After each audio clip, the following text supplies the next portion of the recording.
ಎಲ್ಲರಿಗೆ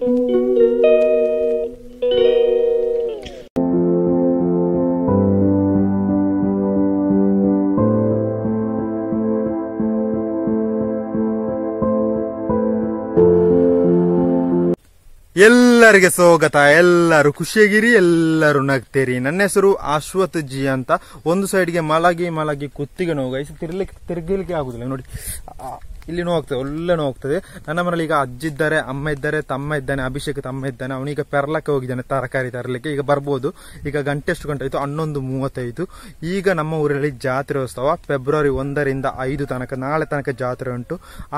ಎಲ್ಲಿ ಅಂತ ಹೇಳ್ಬೇಕಾದ್ರೆ ಇದು ಭಾರತದ ಕೇರಳ ರಾಜ್ಯದ ಕಾಸರಗೋಡು ಜಿಲ್ಲೆಯಲ್ಲಿ ಯನ್ಮಾಜೆ ಗ್ರಾಮದಲ್ಲಿ ಇರುವ ಶ್ರೀ ದುರ್ಗಾ ಪರಮೇಶ್ವರಿ ಉಳ್ಳಾಳ್ತಿ ವಿಷ್ಣುಮೂರ್ತಿ ಕ್ಷೇತ್ರದಲ್ಲಿ. ಇಲ್ಲಿ ವಾರ್ಷಿಕ ಜಾತ್ರೆ ಉತ್ಸವ ಆಗುವುದು ಫೆಬ್ರವರಿ 1ರಿಂದ 5 ತನಕ.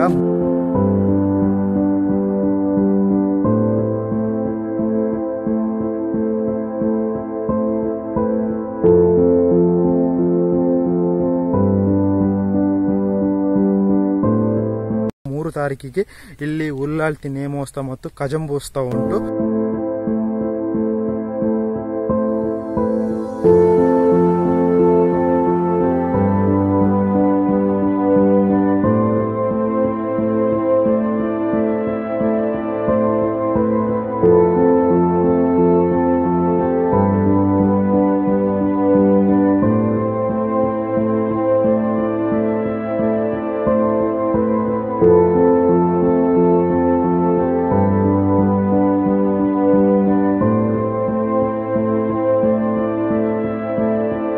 ಮತ್ತೆ 4 ತಾರೀಕಿಗೆ 5 ವರ್ಷಕ್ಕೆ ಒಮ್ಮೆ ಆಗುವ ವಿಷ್ಣುಮೂರ್ತಿ ಹೊತ್ತೆಕೋಲಸ ಈ ಪ್ಲೇಸ್ ಅಲ್ಲಿ ಉಂಟು. ಮತ್ತೆ ಈ ಟೆಂಪಲ್ಗೆ ಒಂದು ಇತಿಹಾಸ ಉಂಟು. 800 ವರ್ಷದ ಇತಿಹಾಸ ಇದೆ ಅಂತೆ. ಇದು ಹಿಸ್ಟರಿ ಹೇಳುವುದಷ್ಟೇ, ನನಗಿಷ್ಟು ಕರೆಕ್ಟ್ ಅಂತ ಗೊತ್ತಿಲ್ಲ. ಮತ್ತೊಂದು ಕ್ಲಿಯರ್ ಆಗಿ ಹೇಳ್ತೇನೆ. ಇಲ್ಲಿ ಕೆಲವು ರೀತಿಯ ಭೂತಾರಾಧನೆ ಉಂಟು ಈ ಪ್ಲೇಸ್ ಅಲ್ಲಿ. ಈ ದುರ್ಗಾ ಪರಮೇಶ್ವರಿ ಉಳ್ಳಾಳ್ತಿ ಟೆಂಪಲ್ ಅಲ್ಲಿ ನಿನ್ನೆ ಉಳ್ಳಾಳ್ತಿ ನೇಮೋತ್ಸವ ಇತ್ತು. ಅಣ್ಣ ತಮ್ಮ ಎಲ್ಲ ಹೋದ್ರು, ನಾನು ಹೋಗ್ಲಿಲ್ಲ. ಮನೆಯಲ್ಲಿ ಅಪ್ಪ ಮತ್ತು ನಾನು ಮತ್ತೆ ಅಕ್ಕ ಇದ್ದದ್ದು. ಮತ್ತೆ ಕ್ಲಿಯರ್ ಆಗಿ ಹೇಳ್ಬೇಕಾದ್ರೆ ಹೇಳ್ತೇನೆ. ತುಂಬಾ ಹೇಳಿಕ್ಕೆ ನನಗೆ ಅದರ ಹಿಸ್ಟರಿ ನಾನು ಸಿಗ್ಲಿಲ್ಲ, ಗೂಗಲಲ್ಲಿ ಎಲ್ಲ ಇಲ್ಲ. ಮತ್ತೆ ಅದರ ಹಿಸ್ಟರಿ ಎಲ್ಲ ಸಿಕ್ಕಿದ್ರೆ ಇನ್ನೊಂದು ವಿಡಿಯೋ ರೀತಿಯಲ್ಲಿ ಅಲ್ಲೇ ಟೆಂಪಲ್ ಬಗ್ಗೆ ನಾನು ಮಾಡ್ತೇನೆ. ಮತ್ತೆ ಈಗ ತಮ್ಮ ಬರ್ಬೋದು ಅಂತ ಫುಡ್ ಅಂತ ತಿಂಡಿ ಎಲ್ಲ ತರ್ಬೋದು ಗೈಸ್. ಒಳ್ಳೆ ರೀತಿಯಲ್ಲಿ ಬಿಸಿಲು ಫ್ರೆಂಡ್ಸ್, ಇವತ್ತು ಆಗುದಿಲ್ಲ, ತುಂಬಾ ಬಿಸಿಲುಂಟು ಗೈಸ್. ಈ ಟೆಂಪಲ್ ಉಂಟಲ್ಲ, ಶ್ರೀ ದುರ್ಗಾ ಪರಮೇಶ್ವರಿ ಟೆಂಪಲ್ ಉಳ್ಳಾಳ್ತಿ ವಿಷ್ಣುಮೂರ್ತಿ ಕ್ಷೇತ್ರ, ಇದಕ್ಕೆ 800 ವರ್ಷದ ಇತಿಹಾಸವಿದೆ. ಇಲ್ಲಿ ಕಜಂಬೋತ್ಸವ ಎಲ್ಲ ಆಗ್ತದೆ. ಆಗ ಹೇಳಿದ್ದೇನೆ, ಇಲ್ಲೊಂದು ಕೊಕ್ಕರೆ ಉಂಟು. ಇದು ಯಾವತ್ತು ನನ್ನೊಟ್ಟಿಗೆ ಬರ್ತದೆ. ಇದು ಸ್ವಲ್ಪ ಓಡ್ತದೆ, ಯಾವತ್ತು ಬರಲ್ಲ, ಒಮ್ಮೊಮ್ಮೆ ಹೂವಲ್ಲಿ ಇರ್ತದೆ.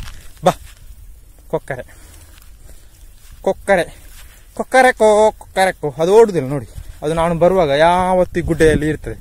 ಇವತ್ತು ಕೊಕ್ಕರೆ ಒಟ್ಟಿಗೆ ಒಂದು ನೋಟ. ಟೆಂಪಲ್ ಬಗ್ಗೆ ನನಗೆ ಗೊತ್ತಿರೋ ಹಾಗೆ ಮಾತ್ರ ಹೇಳಿದ್ದು. ಇದು ನಮ್ಮ ಊರಿನಲ್ಲಿ ಇರುವ ಟೆಂಪಲ್.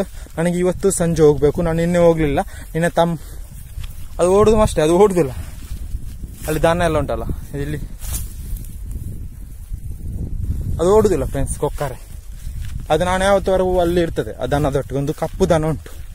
ಕಪ್ಪಲ್ಲ, ಒಂದು ಬಿಳಿ, ಕಪ್ಪು ಮತ್ತು ಬಿಳಿ, ತುಂಬಾ ದನ ಇರ್ತದೆ ಈ ಪ್ಲೇಸ್ ಅಲ್ಲಿ. ಯಾಕಂದ್ರೆ ಒಳ್ಳೆ ರೀತಿಯಲ್ಲಿ ಮುಳಿ ಉಂಟಲ್ಲ. ಈ ಹುಲ್ಲಿಗೆ ನಮ್ಮ ಊರಲ್ಲಿ ತುಳುವಿನಲ್ಲಿ ಮುಳಿ ಅಂತಾರೆ, ಕನ್ನಡದಲ್ಲಿ ಏನಂತಾರೆ ನನಗೆ ಗೊತ್ತಿಲ್ಲ. ಈ ಗ್ರಾಸಿಗೆ ಒಳ್ಳೆ ರೀತಿಯಲ್ಲಿ ಬಿಸಿಲು ಫ್ರೆಂಡ್ಸ್. ನಾನು ಈ ಪ್ಲೇಸ್ಗೆ ಯಾವತ್ತು ಬರ್ತೇನೆ. ಅದಕ್ಕೆ ಕೊಕ್ಕರೆ ಯಾವ ಬರ್ತೇವೆ, ಕೊಕ್ಕರೆ ಅಲ್ಲ, ಕುತ್ತಿಗೆ ನಾವು ಹೋಗ್ತೇವೆ ಫ್ರೆಂಡ್ಸ್. ಏನಂತ ಗೊತ್ತಿಲ್ಲ, ಒಳ್ಳೆ ರೀತಿಯಲ್ಲಿ ಈ ಜಾಗ. ಮೊನ್ನೆ ತಮ್ಮನಿಗೆ ಸಹ ಇತ್ತು, ಅದೊಂದು ಸೈಡ್ಗೆ ಮಲಗಿದ್ರೆ ಈ ರೀತಿ ಬರ್ತದೆ ಅಂತೆ. ಒಬ್ರು ಹೇಳಿದ್ರು, ಒಬ್ಬ ಜ್ಞಾನಿ, ನಾನೇ ಹೇಳಿದ್ದು, ಮತ್ತೆ ಯಾರಲ್ಲ. ಮತ್ತೆ ಇವತ್ತು ರಾತ್ರಿ ನನಗೆ ಹೊತ್ತಗೊಳಕ್ಕೆ ಒಮ್ಮೆ ಹೋಗ್ಬೇಕು. ನಾಳೆ ಒಂದು ಚಿಕ್ಕ ಒಂದು ಕೆಲಸ ಉಂಟು, ಅದು ಮೊನ್ನೆಯಿಂದ ಹೇಳ್ತಿದ್ದೆ, ಅದಕ್ಕೆ ಹೋಗ್ಲಿಲ್ಲ. ಇವತ್ತು ಈ ಕುತ್ತಿಗೆ ನೋವು ಉಂಟಂತ ನಾನು ಅಲ್ಲಿಗೆ ಹೋಗ್ಲಿಲ್ಲ. ಅಲ್ಲಿಗೆ ನಾಳೆ ಹೋಗ್ಲಿಕ್ಕೆ ಉಂಟು. ಟೆಂಪಲ್ಗೆ ಹೋಗಿ ಬೇಗ ಬರಬೇಕು ಇವತ್ತು ರಾತ್ರಿ. ಅಲ್ಲಿ ಹೊತ್ತಗೊಳ ಆಗುದು 5 ವರ್ಷಕ್ಕೊಮ್ಮೆ ಮಾತ್ರ ಈ ಪ್ಲೇಸ್ ಅಲ್ಲಿ.